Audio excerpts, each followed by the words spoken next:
Hi everyone, welcome to my channel. आज हम करेंगे चैप्टर नंबर 4 का क्वेश्चन नंबर 62। ये तो आपको पता ही है कि हम कौन से वाला केस कर रहे हैं, new partners capital not given. जिन क्वेश्चंस में नए पार्टनर की कैपिटल गिवन नहीं होती है उसे हम कैसे एडजस्ट करते हैं अपने क्वेश्चंस में। ठीक है, फर्स्ट ऑफ ऑल इस क्वेश्चन को हम रीड करते हैं। X and why were partners sharing profits in the ratio of 1:2। Their balance sheet as at 31st March 2022 was as follows। X और Y हमारे पार्टनर्स हैं जिनका रेशियो 1:2 है। ठीक है, देन हमें बैलेंस शीट गिवन है। देखिए, आज हमारी बैलेंस शीट में एक नया टॉपिक है। क्या है? Outstanding expense. ये आपको पता ही है आउटस्टैंडिंग एक्सपेंस क्या होती है। एक तरह की हमारी लायबिलिटी है, जिसे हमें कभी ना कभी पे तो करना ही है। मतलब आने वाले समय में हमें उसे पे करना है। उसका हमने बेनिफिट पहले ले लिया है लेकिन अभी हमने उसे पे नहीं किया है। ठीक है, ये क्या हमारे आउटस्टैंडिंग एक्सपेंसेस होते हैं। देन आगे हम इस क्वेश्चन को रीड करते हैं। They agree to admit Z for 1/5 share from 1 April 2022 on the following terms. Z है हमारा नया पार्टनर जो कि आ रहा है 1/5 शेयर के लिए। ठीक है, इसकी यहाँ पे एडजस्टमेंट्स गिवन है। पहली क्या है एडजस्टमेंट, जहाँ पे फर्म की गुडविल बता रखी है इन्होंने 60,000। जेड का शेयर कितना है 1/5, इससे हम 1/5 से इसको इंटू कर देंगे। हमारे पास जेड की गुडविल का शेयर आ जाएगा। ठीक है, देन नेक्स्ट क्या है, provision for bad dates be raised bye 1,500। देखिए यहाँ पे इन्होंने कहा है कि जो बैड डेट है वो बढ़ के कितना हो गया है 1500 से प्रोविज़न बढ़ गया है। पहले प्रोविज़न कितना था 500, 1500 और बढ़ गया तो टोटल कितना हो गया 2000 जो अमाउंट है वो हमारा कहाँ से होगा बैलेंस शीट में। और ये जो 1,500 लिखा है ये हम कहाँ शो करेंगे रीवैल्यूएशन अकाउंट। ठीक है, नेक्स्ट वन क्या है। ठीक है, देन नेक्स्ट है पेटेंट्स आर वैल्यूलेस। जो हमारे पेटेंट्स हैं वो अब वैल्यूलेस है, मीन्स अब उनकी कोई वैल्यू नहीं रही उनकी वैल्यू। ठीक है, स्टॉक भी रिड्यूस्ड बाय 10%। स्टॉक जो है 10% से घट गया, मीन्स यहाँ पे कितना है 1,20,000 तो 10% से घट गया तो 10% कितना होगा 1,20,000 का 12,000। ठीक है, तो 12,000 से स्टॉक जो है कम हो गया तो ये हमारा रिवैल्यूएशन में आ जाएगा। ठीक है, और बचा हुआ अमाउंट बैलेंस शीट में। नेक्स्ट है आउटस्टैंडिंग एक्सपेंसेस भी इंक्रीज्ड बाय 6,000। आउटस्टैंडिंग एक्सपेंसेस भी जो हैं वो हमारे क्या हैं 6,000 से बढ़ गए हैं। मीन्स पहले कितने थे 4 थे 4,000 और अब कितने से और बढ़ गए 6,000 से। मतलब टोटल कितना हो गया 10,000। ठीक है, अब नेक्स्ट वन है 2,500 be provided for an unforeseen liability. Unforeseen liability क्या है हमारी अनरिकॉर्डेड लाइबिलिटी। ठीक है, मतलब ये जैसे फॉर एग्जांपल कि रोहन को हमें पैसे देने थे। ठीक है, लेकिन हमने रिकॉर्ड नहीं करके रखा था। अब हम जब अकाउंट्स को अपने देखने लगे तो हमें पता चला कि अरे रोहन का तो पैसा देना है हमें। ठीक है, तो वो क्या है अनरिकॉर्डेड लाइबिलिटी है जिसे हमने रिकॉर्ड नहीं की थी। वो कितना है 2,500। ओके, नेक्स्ट पॉइंट है Z to bring in capital equal to 1/5 of the combined capital of X and Y. Z कितनी कैपिटल लेके आएगा 1/5 उसका शेयर है जो कि, और वो भी किसका combined capital of X and Y. इसको बस क्या चाहिए एक्स और वाई का जो कंबाइंड कैपिटल मतलब इनका जो टोटल आएगा एडजस्टमेंट के बाद उसका 1/5 शेयर चाहिए बस। यहाँ पे आपको वो स्टेप जो हम यूज़ कर रहे थे पीछे यहाँ पे वो करने की ज़रूरत नहीं है। ठीक है, अब इस क्वेश्चन को हम स्टार्ट करते हैं।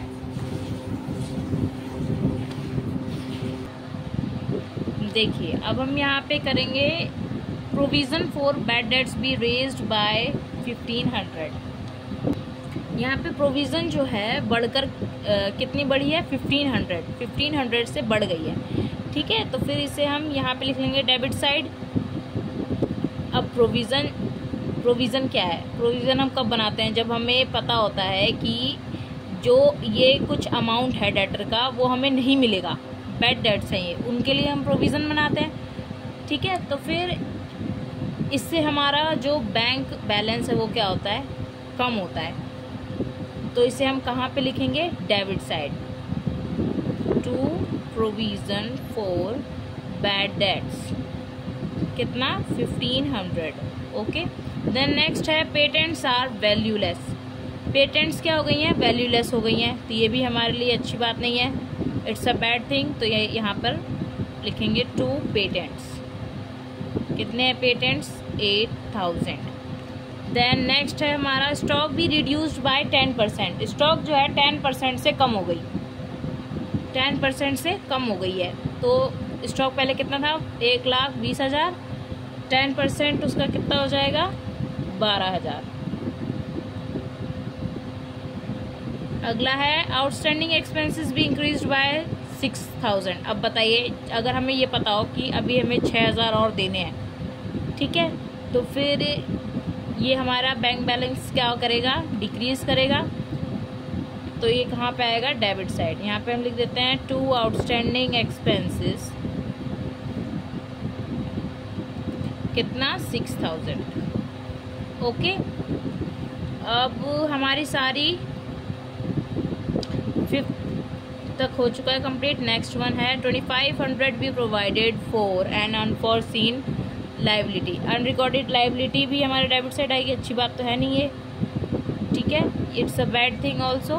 तो ये भी हमारा यहाँ पे आ जाएगा 2 अनरिकॉर्डेड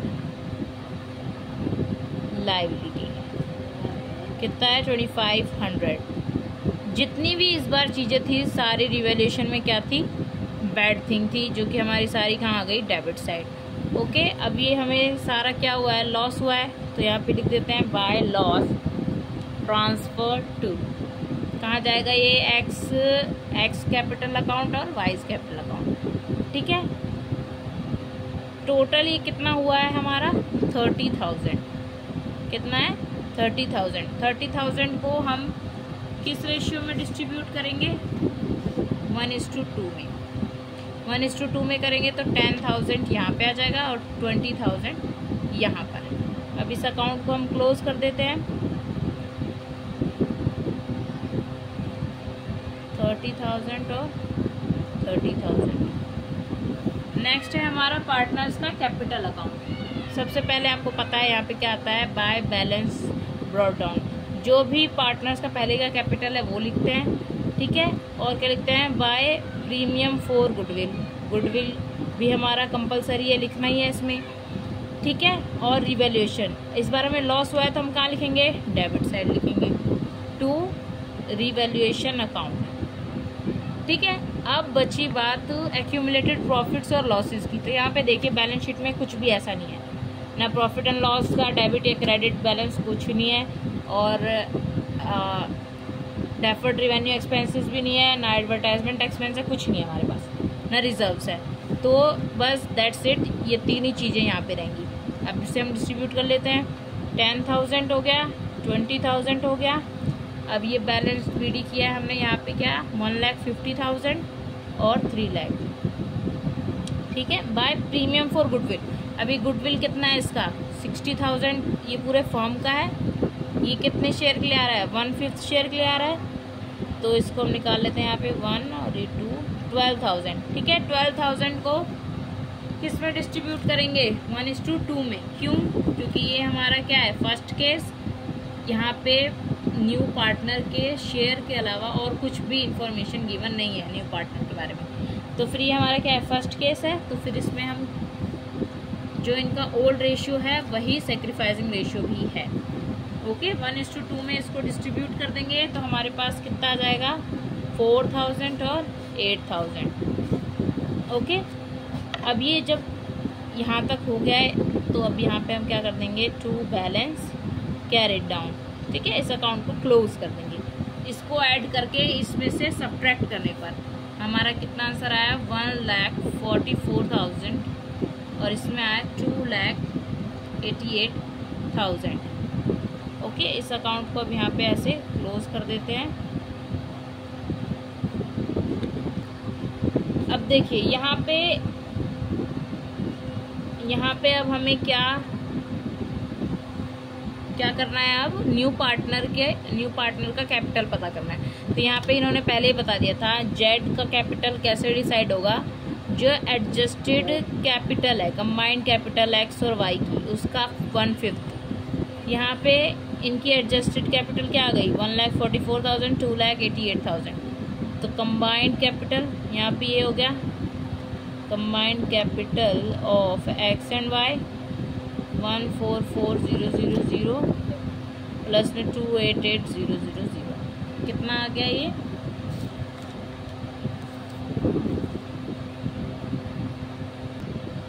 432,000। ठीक है, अब इसका 1/5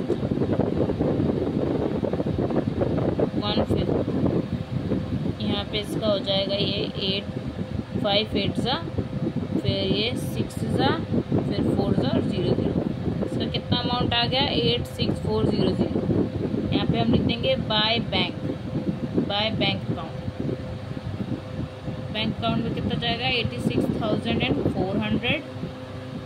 और यहाँ पे अब हम कर देंगे बैलेंस CD 144,000 288,000 और 68,400। ओके, अब इस अकाउंट को भी हम क्लोज कर लेते हैं। अब ये पोर्शन भी हमारा कंप्लीट हो गया। अब हम आ जाते हैं बैलेंस शीट पे। सबसे पहले लायबिलिटीज़ पे। ठीक है, सबसे पहले क्या है क्रेडिटर्स कितने हमारे 36,000। ठीक है, फिर आउटस्टैंडिंग एक्सपेंसेस हमारे पहले कितने थे 4,000, बाद में बढ़ के कितने हो गए 6,000 से बढ़ गया, मीन्स टोटल इनका कितना हो गया 10,000। ठीक है, अब हम इनकी कैपिटल्स भी लिख लेते हैं एक्स वाई और जेड की कैपिटल 144,000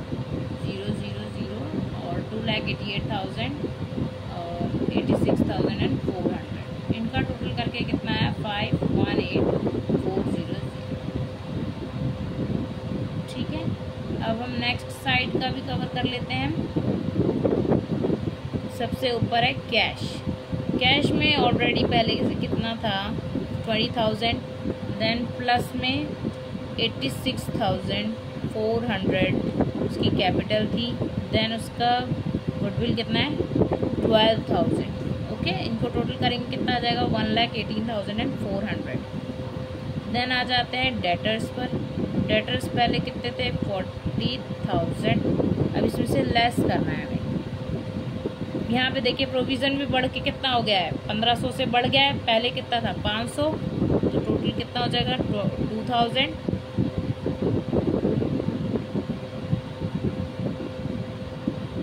इसको लेस करके हमारे पास कितना आ गया 38,000। नेक्स्ट वन इज स्टॉक पहले कितना था 1,20,000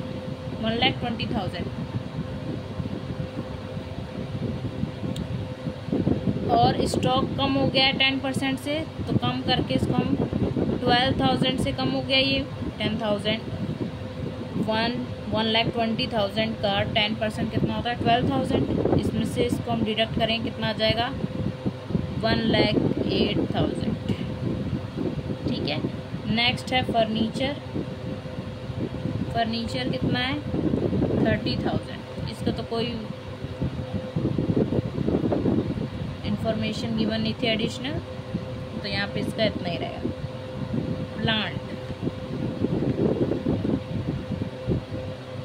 प्लांट का भी कुछ गिवन नहीं था, तो ये भी एज इट इज आ जाएगा 500। ठीक है, दैट्स इट। अब इसका टोटल कर लेंगे और इसका इस तरफ का टोटल कितना है हमारा 566,900। इस साइड का भी 566,900। ठीक है, जो कि हमारी बैलेंस शीट टैली हुई है। आई होप आपको ये वाला क्वेश्चन अच्छे से समझ में आया होगा। अब नेक्स्ट क्वेश्चन हम नेक्स्ट वीडियो में करेंगे।